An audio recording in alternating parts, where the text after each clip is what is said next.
présentant deux petits acolytes, deux petits assistants ludico-pédagogiques dus à la facétie et à l'espièglerie de Marshall Rosenberg, qui était quelqu'un qui avait un merveilleux humour et qui a réalisé que nous pouvions clarifier, imager nos fonctionnements par deux petits animaux. Et le premier petit animal est celui qui illustre notre fonctionnement lorsque nous sommes dans notre mental, dans notre tête, dans notre logico-mathématique, et que nous sommes manipulés par nos sentiments et que nous les utilisons donc de façon manipulatrice sur les autres. Et le chacal, comme vous le savez, est un animal qui vit dans la savane, dans les hautes herbes, et il ne voit donc guère plus loin que le bout de sa truffe. La vision est assez limitée. Et donc, il a peur de tout ce qui se passe dans cette jungle, dans cette savane. Et donc, pour conjurer la peur, il juge, il étiquette, il interprète. Il prétend qu'il a raison, bien sûr, et que l'autre a tort. C'est son petit jeu favori, qui a tort et qui a raison dans cette affaire. Et bien sûr, il utilise les sentiments de façon malheureusement manipulatrice. C'est qu'une vieille habitude. Il est dans les rapports de pouvoir, dans les rapports de force. Il n'est pas ancré, il n'est pas centré, il n'est pas relié à lui-même. Pauvre petit chacal. Il n'est pas méchant, hein. Souvent il est très très très gentil, justement. Et c'est pour ça qu'on a parfois du mal à identifier son fonctionnement. À côté de cela, nous essayons de développer un fonctionnement un peu plus éveillé, conscient, lucide, avec une compréhension plus périphérique de ce qui se passe. C'est-à-dire que si j'agis comme ça a telle conséquence qui entraîne tel effet, qui lui-même a telle conséquence, qui finalement fait que ça me revient comme ça.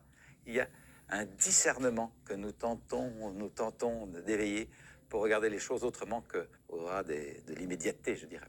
Et ça donne que l'on peut rencontrer les mêmes enjeux à deux niveaux de conscience extrêmement différents. Voyez vous-même. Tu roules beaucoup trop vite. T'es fou, quoi. Tu roules plus vite que ce qui me paraît raisonnable sur cette toute petite route avec les précipices qui est à gauche et à droite. Est-ce que tu serais d'accord de rouler un peu plus doucement? Ta musique va trop fort, tu déranges tout le monde. Ta musique va plus fort que ce qui me permet de me concentrer. Est-ce que tu es d'accord de l'écouter un peu plus bas ou peut-être éventuellement dans une autre pièce ou peut-être un peu plus tard, pendant une demi-heure, comme ça je finis mon travail? Je suis votre prof de géographie. Le cours commence à 8 heures. Ceux qui sont en retard sont en retenue le mercredi. On s'entend là-dessus? Je suis votre prof de géographie. Je suis passionné par la matière que j'enseigne. Nous allons faire un voyage incroyable. On va descendre sous la mer, monter dans les glaciers. On va faire une exploration de notre belle planète qui est passionnante. Vous aimez que les copains soient à l'heure pour la partie de foot. C'est plus agréable d'être ensemble. Ça vous va d'être à l'heure pour le cours? Et si jamais il n'est pas aussi agréable que la partie de foot, on en parle et on ajuste. T'es un égoïste, tu penses qu'à toi. Quand tu prends le dernier morceau de tarte sans demander aux autres, ça m'attriste parce que moi j'aime bien le partage. Est-ce que tu serais d'accord qu'on partage ensemble? Ça te va? T'es nul, t'y arriveras jamais comme ça. D'ailleurs, je te l'ai souvent dit. Écoute, quand je te vois faire comme ça, je suis pas certain que tu vas y arriver. Est-ce que tu serais d'accord qu'on regarde un peu comment ça fonctionne pour imaginer peut-être une autre façon de traiter cet enjeu-là? Ça te va qu'on essaye?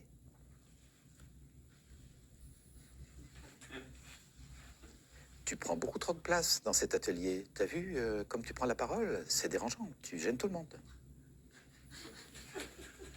Est-ce que tu veux dire que tu es un peu embarrassé parce que tu n'as pas l'habitude de prendre la parole et tu aimerais te rassurer que si tu te livres, si tu partages, ça peut non seulement t'éclairer toi, mais ça pourrait peut-être même éclairer les autres? Ben oui, évidemment, moi je parle jamais de moi. Ah, donc tu aimerais être rassuré que c'est pas dérangeant et au contraire que ça peut peut-être être arrangeant? Ben oui, j'aimerais bien. Ça, c'est le fonctionnement habituel au sens automatisé, programmé, sans beaucoup de recul, sans intériorité citoyenne, action-réaction. Et j'ai oublié de mimer ceci, l'utilisation manipulatrice des sentiments. Tiens, c'est pas mal de l'ajouter quand même. Vieille habitude chacale d'utiliser les sentiments de façon manipulatrice. Je suis très contente quand tu ranges ta chambre. Maman est vraiment très contente quand tu es sage et gentil et que ta chambre est bien rangée. Sous-entendu, fais bien gaffe le jour où tu la ranges pas. Je te suis reconnaissante d'avoir pris soin de ranger tes affaires. Ça me soulage parce que je suis heureux d'avoir de l'aide et qu'on répartisse un peu les tâches dans la maison. Merci de ton aide.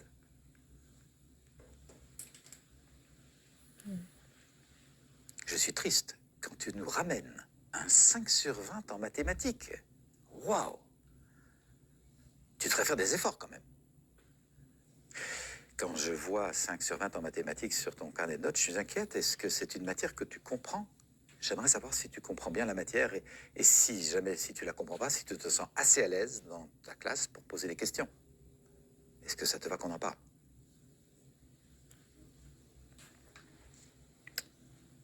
Voyez-vous une différence?